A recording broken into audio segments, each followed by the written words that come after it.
Pakistanis are very hungry to hear a new story of Pakistan. They're being fed the bad story of Pakistan and you should leave the country if you're educated, right? That's kind of the mindset, that's kind of what you hear what you feel, right? The story of it's a land of opportunities and a place for which foreigners can come and work here. They find it shocking that I can basically say that Pakistan is seen as a place of innovation, of creativity, right? For which not only that the youth gets inspired, your own youth gets inspired not to leave the country, not to just dismiss Pakistan as we're screwed up, right? I have to do the work on all those meetings, right? And then I have the information, right? But otherwise, from the outside, unless you have the network, you won't find like those gaps. You will opportunity see it from. I see a startup right there. I see a startup right there. So hi everyone. Today I'm here with Adrian. Adrian has been strolling around Pakistan for the last 3 months, which is very exciting because I love to see and meet people who have spent time here because they say that you see things based on what you know.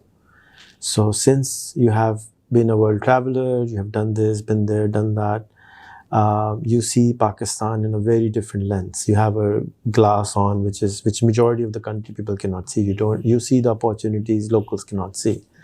You see things broken which others cannot see broken. You see opportunities which others cannot see. And I see myself as an ecosystem builder.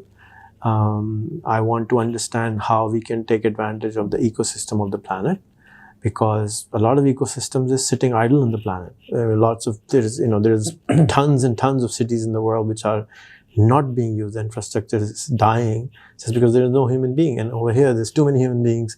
Infrastructure is not being used. On the other hand, lots of people are trying to make more babies. There's too many babies. So how do we take advantage of the global scene? What can we do? Because you also have a lens for Mexico, a developing country. You have been to Southeast Asia, Thailand, Indonesia. All these places have been where we are.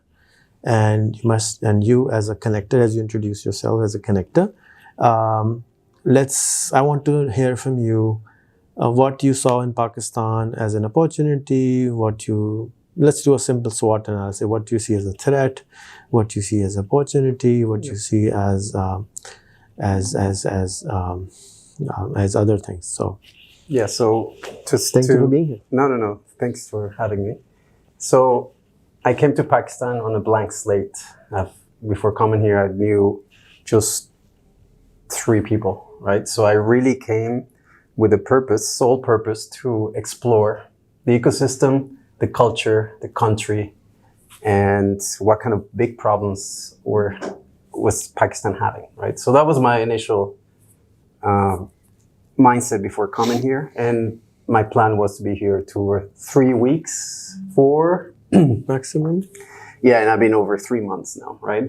Is that a good thing or is that? That is, for me, it's like a massive thing, right? Because I've been literally on the road for the last 7 years without a home, like an apartment, like a rental. Like a total nomad. Yes, and I've been living in 20 different countries. I've traveled 86 different countries. Nice. I was born in Mexico. I'm a U.S. resident. I'm an Irish citizen as well, right? So yeah, and I haven't been just like a tourist, like a Western go-out tourist in these places. No, I've been meeting people, meeting startups, meeting ecosystem builders, meeting investors, and kind of digging into ecosystems, seeing what the opportunities, challenges, and the gaps, gaps that could be bridged, right? So I came to Pakistan exactly with that, right? And see, number one, Pakistan is a country that matters. Why? Because geopolitically speaking, it's a complicated spot, right? You got very tricky neighbors, right? You got India, you got China, you got Afghanistan, you got Iran.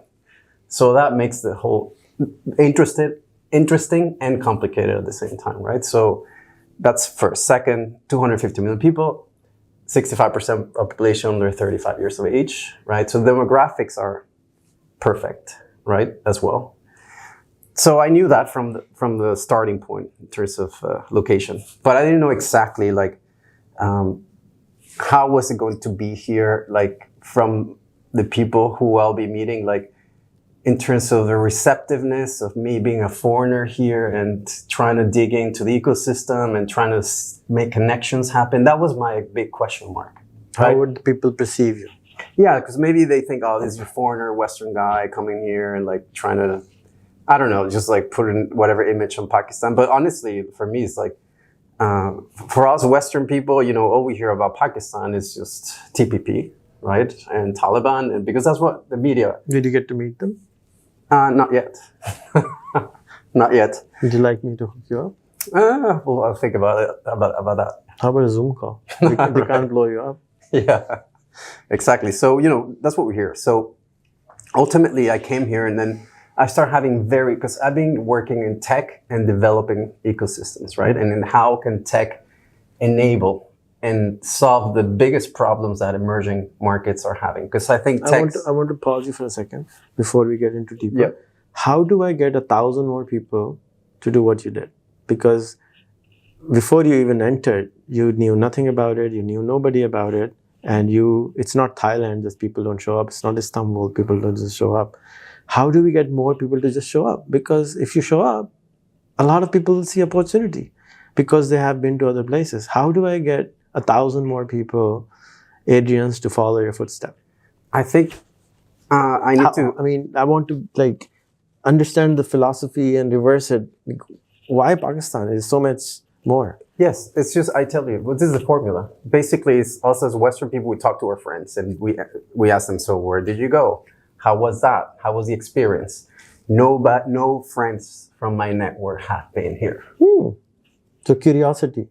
Yes. And then I literally made the jump because it's like, I from my direct network, nobody has been to Pakistan. Right? Oh. I knew let me tell you, I met a random Argentinian couple in 2015 in Kyrgyzstan, and who told me about Pakistan.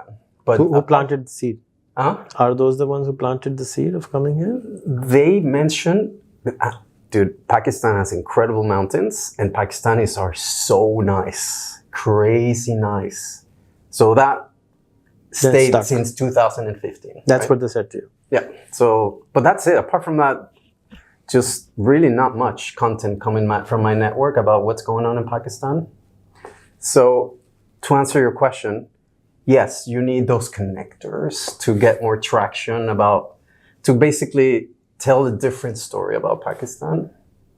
And I think this could be contentious, but I think it has to come from a non-Pakistani point of view, you know, because Pakistani, it's like me talking about Latin America, right? It's like saying, we're much better than Americans because we're Latin. Our culture is cooler. We speak Spanish. Our music, you know. Our guacamole is better. So I'm biased in a way, right? Because it's my culture in a way, right? But here, I literally have no attachment to Pakistan, right? So I'm telling the story from scratch, from foreigner, is like, yes, there's this side that people talk about Pakistan, but there's this amazing opportunities, right? That I mentioned. There's no competition here, meaning there's no tons of foreigners trying to create and build partnerships here, right? Bridging those gaps. You get this kind of connectors in Southeast Asia. They're there. They're in South Asia. They are in China. India has amazing network diaspora, right? Indian diaspora in the US is super strong. You get all Indian Americans in SF in New York building bridges between US and India, right? So there's this bridges happening, right? But with Pakistan, I You didn't find them. Nope. So how do I get more Asians to come in? Yeah, so basically that's been my job here, right? So I've been interviewing tech CEOs, tech leaders, and even normal people who build like a social media presence, you know, like normal people who build like a good community online to tell their story, you know? So I basically want to show and meet those people who have an interesting story of how they created a difference in their life and how they created impact in their communities, right? So tell the story of what is going on in Pakistan from a kind of non-biased perspective, right? But that's what you will do.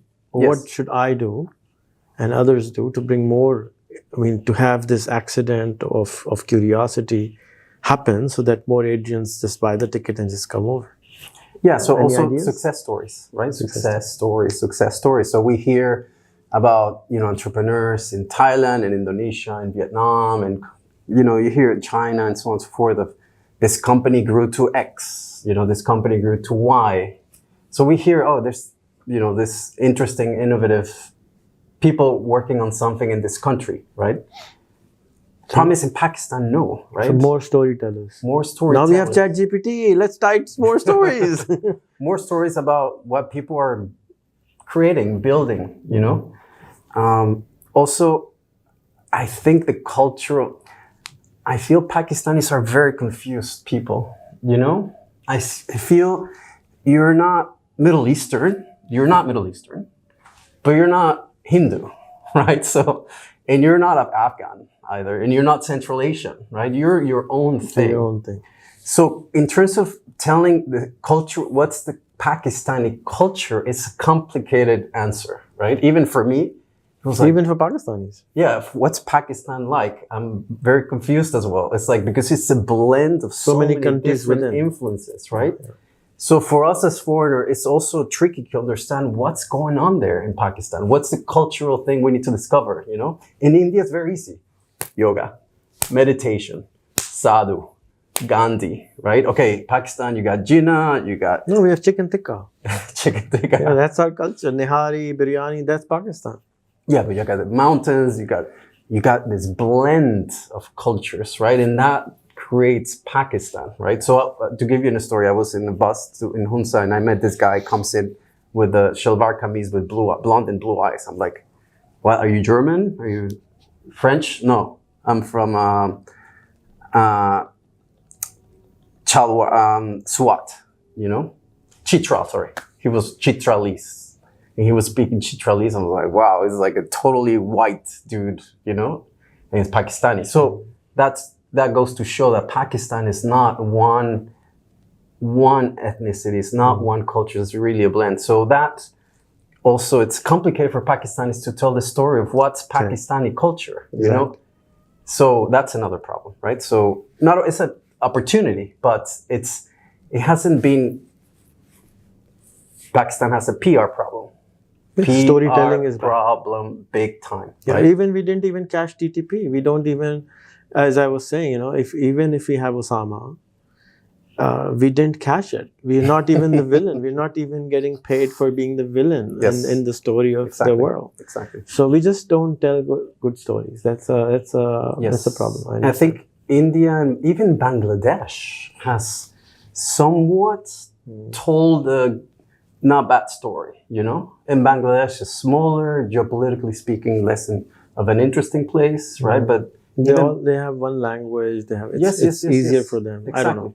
But I don't want to compare because, as you said, Pakistan is it's a weird of its own kind. Yes. It's a weirdness of its own kind. So that's to continue in terms of the opportunities, right? So yeah, like a young population. And what I did realize is Pakistanis are very hungry to hear a new story of Pakistan. They're being fed the bad story of Pakistan and you should leave the country if you're educated, right? That's kind of the mindset. That's kind of what you hear what you feel, right? The story of it's a land of opportunities and a place for which foreigners can come and work here.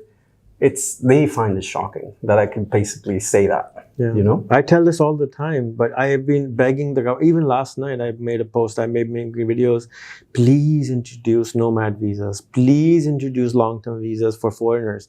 Because as a foreigner, coming here and living here long-term is very, very hard. And it's a very cheap country to live in. It's a very, I would say, convenient country to live in. If you go into Bahariya town, Karachi, you can live like a landlord on a rent from a house in New York City or even a small town. I tell you, I've been in 86 different countries. The only 3 countries that match the level of hospitality, it's Iran and Syria. That's it. Nowhere else you get this level of hospitality. Nice. Meaning that people are so nice to you.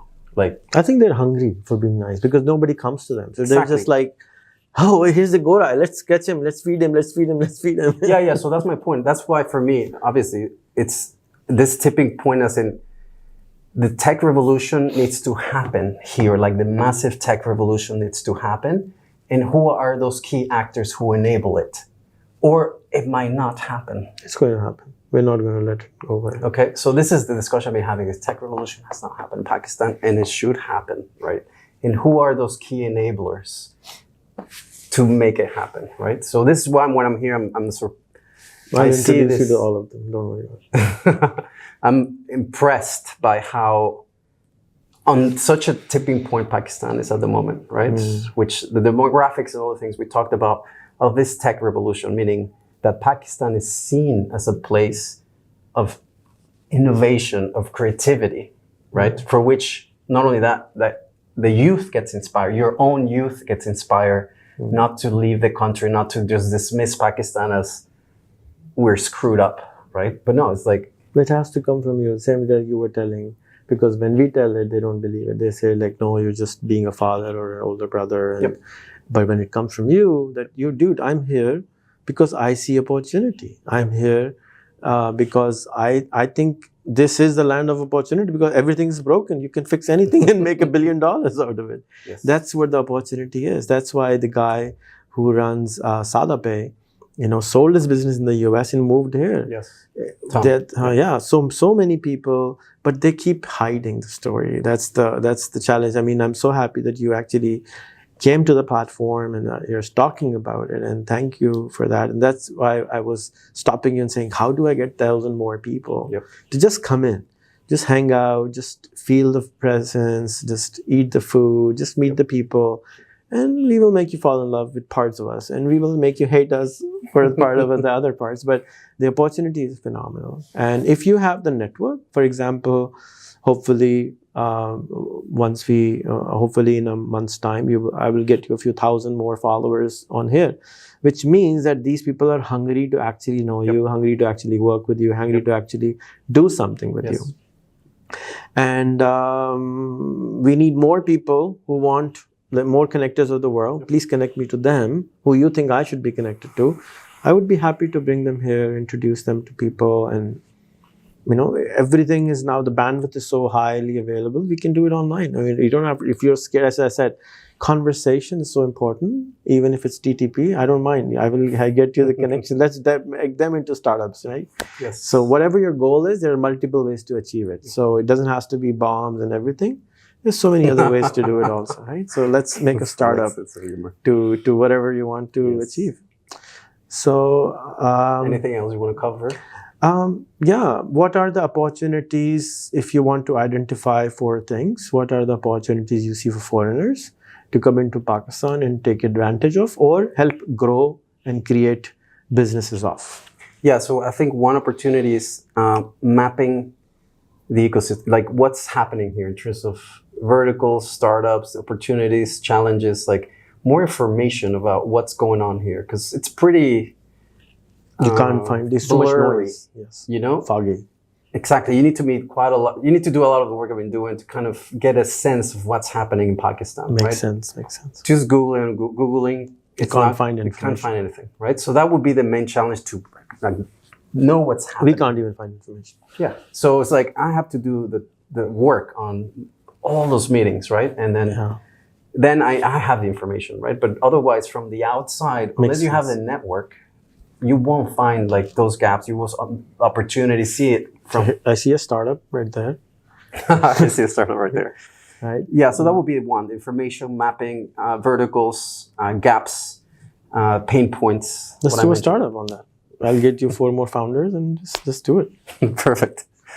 The second one will be on what I mentioned a little bit, and this is related to other ecosystems, which is the diaspora, right? The diaspora network, because the diasporas have a big impact in the countries. Why? Because they reinvest, whatever they created, reinvest in their motherland, quote unquote, reinvest by creating initiatives, by creating organizations, by enabling, right?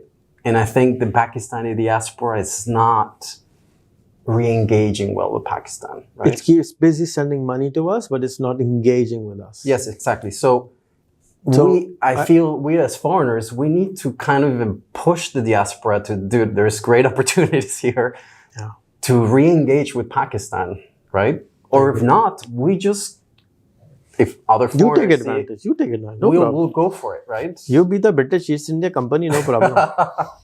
Right. The other point, obviously, talent, right? So yeah, amazing workforce, right? English. I reiterate, English speaking workforce. In Thailand, in Vietnam, yes, they speak English, but it's not as fluent. Sawadee krap. So like, kapung kap, sawadee kap. Yes, so but it's not only it's that, but also the right skills, right? And this is a big problem I've been having discussion with. The skills might not match the marketplace, right? And that needs to be bridged in terms of what the marketplace needs and what the skill sets are, right? Yeah.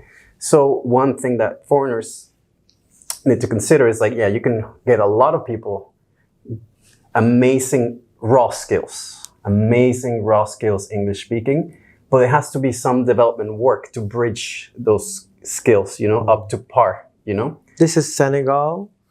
We have the diamonds. Yes. You be the polishing company and come in and polish skills. Exactly. We're almost there. Yep. 10% problem is there. The polishing part. The diamond is here. Yep. You have to polish it, right? Exactly. Is that what you're saying? Yes. So the question is, who does the polishing, right? I'm here to polish. If you pick up the diamonds. Exactly. So it's like there has to be an actor to do the polishing and then siphon.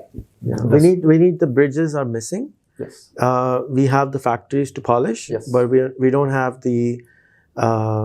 Unfortunately, the ecosystem is not complete yet. The bridges is not complete yet to deliver the polished product in the US, in Mexico, in UK, in Ireland, wherever. I mean, the people are phenomenal. They're the same everywhere, but it's just the 10-20% product is not ready yet. Its raw material is here. Exactly. But we have to polish them and we have to bring it out, right? So and this is my shock is how come nobody's polishing? It's like a lot of people are locals polishing. They're getting there, but they still, like you said, 250 million people. Yes. The largest influencer of this country only has 3 million people who are following him. 77 million people don't follow any of those people who are polishing people. So the masses are still to be fed. And this all 77 million, majority of it came in the last 3 years of COVID.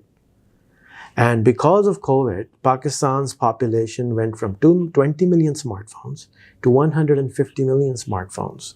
So in my books, Pakistan grew 7 times in the last 3 years only. Yes. So the growth has been so phenomenal that nobody has been able to catch up with it except maybe the Raz, who really took advantage of it and who are really doing a fantastic job. But none of the local players understand the mass curve which it has brought up, and people are spilling over, people are being educated by overseas people, but they're not just being educated. That's the thing. And another thing is they just started to use a smartphone. So they're just the TikTokers right now, they're just the WhatsAppers now, but after 2-3 years you get bored and you're like, okay, now I'm in the, I passed the kindergarten, now I want to be in the 2nd grade. What do I do now? So they're kind of lost. And we're not taking the advantage. And I think of the people. The work that you're doing is very interesting in terms of upscaling the population and building their online presence, right? With the work that they can do. And that could be an excellent platform, not just for hiring, but for collaboration, in terms of there's this pool of talent, and creators for which, there might be different levels of development, but there's great opportunities to collaborate, right? Either in content, in either like creating local, marketing digitally a product, whatever somebody comes up with, like, I don't know, creative sort of digitalized truck art shapes and creates like a 3D printed version, I'm building a bridge which I have no idea where it leads to, and I'm hoping there's somebody else building the bridge from the other side, so we can just meet in the middle. Yes. So I believe that those people are coming, just like you just popped in today. Yep. I did not expect you, Yep.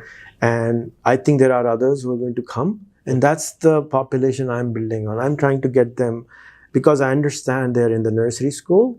Yep. I cannot teach them more than Canva or Fiverr for now, because they're mentally incapable of understanding what I'm talking about. Yeah. So we have to lower them in. I tell them openly, I'm lowering you in.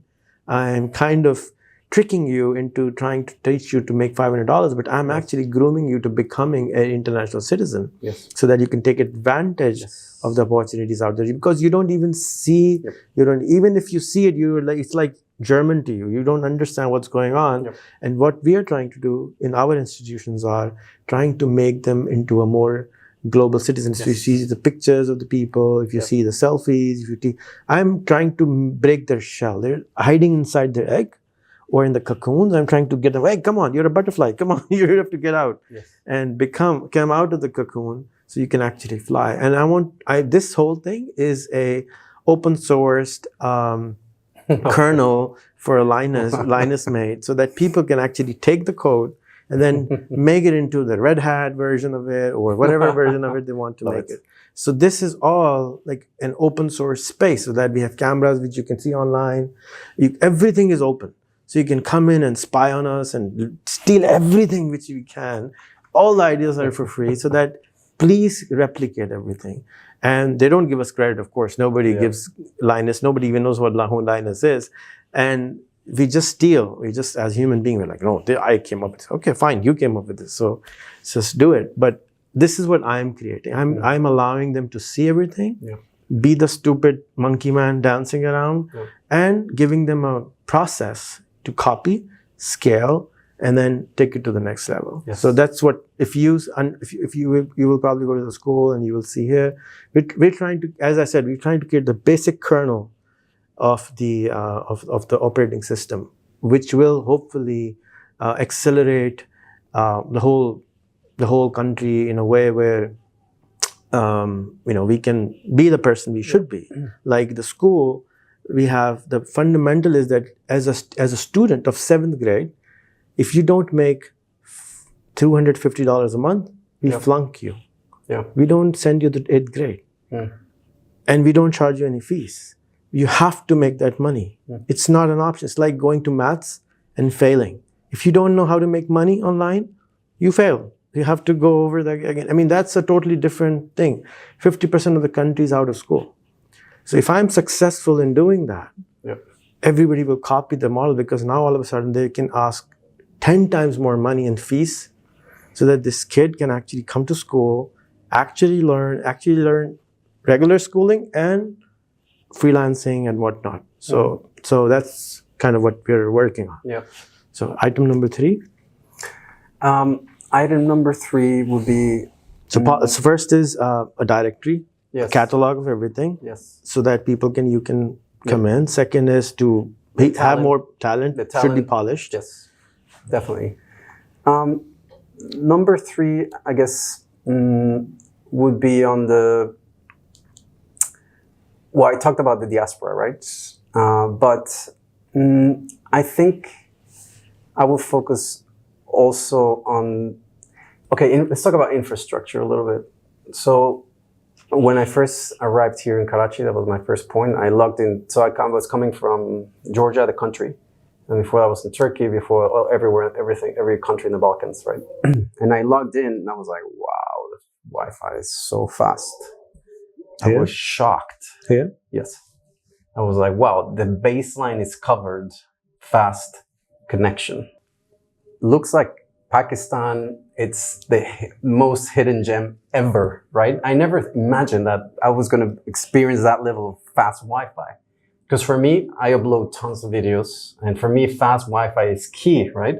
It's a key factor for me to remain in a country, right? Philippines. I spent 3 months in the Philippines, but it was painful experience in the Philippines because Wi-Fi is shit there. You struggle, you need to use your 4G just to do anything, right? I don't know, maybe it got better, sorry, Filipinos. But it's really crap, right? So I struggle in Philippines. I struggle in Turkey. In Turkey is absolute crap. And it's expensive. Yes. Here it's like $4 for unlimited internet, and Turkey is like $25 for the same. Yes. So I was telling my Turkish friends, guys, seriously, it's like worse than anywhere. So point number 3 is infrastructure. You are almost there, meaning fast Wi-Fi, cool working spaces, right? And this is like I'm going to talk about the Hive because they're being so nice to me, the co-working space. They allow me in and they said, yeah, you can work from here and you can do interviews here. Just tag us on your social media. And they've connected me with so many different startups. So I'm going to match the offer. So the Hive, So the Hive have been an enabler for me. They allowed me into their space here. And in Islamabad, they connected me with a lot of startups. And so the point number 3, it's the connectivity, infrastructure is there. The community's starting to be there, but there's no active communities that kind of meet up in the regular basis to create noise, right? There's not enough noise around communities. People don't understand it. And innovation, right? So, for example, another factor is like when people go to Bali, they see all these meetups of digital nomads, all these people hanging around and they're meeting up. Islamabad, 0, right? Here, there's more action happening, right? I would disagree. Still, for the density that you guys have, there's not much going on, right? So 3, infrastructure, some development, but it's getting there. Community level, lacking, right? In terms of just people coming together, talking about their failures, their successes, just building those connections face to face, right? That's lacking, right? And that's consistent, that it's growing, that it's other people just randomly Google and they see Pakistan tech meetup on blockchain.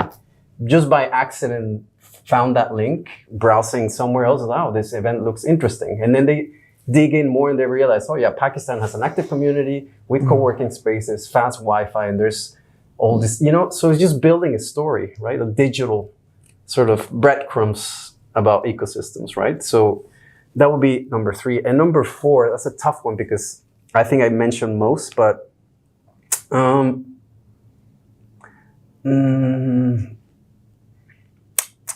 till you come up, I'll make it smaller. Hello, digital nomads, anywhere you are. This is a social media incubator in Karachi. We have studios for you to record your videos. We have coffee shop where you can have fantastic food and coffee. We have a hangout space on the roof. We'll build you other stuff, but you can come here and spend a month, absolutely no charge, 4 hours a day. Take it on us. We're also building a small little hotel right behind our incubator so you can actually come and stay here. And we have the fastest internet in the city, 350 megabit of internet, which you can use to upload your videos like zoop. And if you're not here in Karachi, you're missing on it. So be here. This one might be, number 4, might be limited, but I think now it would still play a key role, right? So being a foreigner, this is to my foreigner friends, right? And this, sorry for not Pakistanis, but so I've measured what it means to be a foreigner, what kind of privilege you get in what countries, right? How rules apply to you as a foreigner versus not, right? So I get some benefits in Southeast Asia.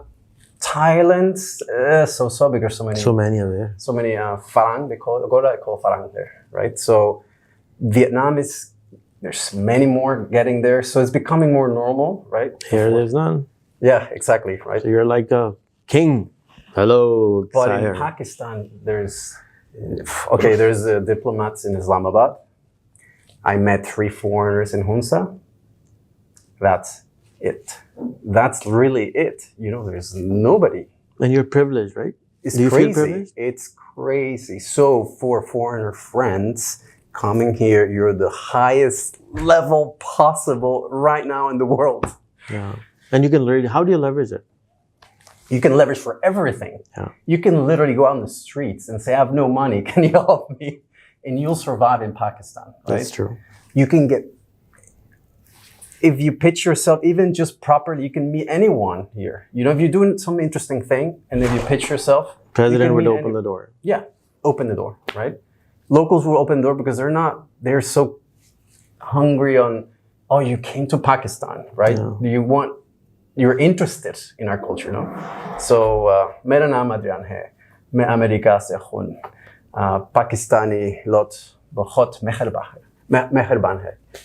So, I've learned even Urdu, right? So when I start speaking Urdu, locals are like, wow, you know, it's like you learn some Urdu, you know? Like, we're very appreciative of, as I said, we're desperate to meet foreigners, and many don't show up. A friend of mine we hosted through COVID, she said that, you know, after 2 months of staying here, she said, like, Pakistanis are like kids hiding behind the door.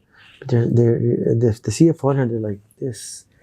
And then they slowly look at you, and then you say, come on over. And then because you see, come on over, they're like, the one come, and the second come, and the third come, and they're like all over you. Yeah. And it's overwhelming sometimes. But yeah. So I'm very thankful that you were here. Thank you so much, Adrian. No, it was a pleasure. That was fun. That was fun.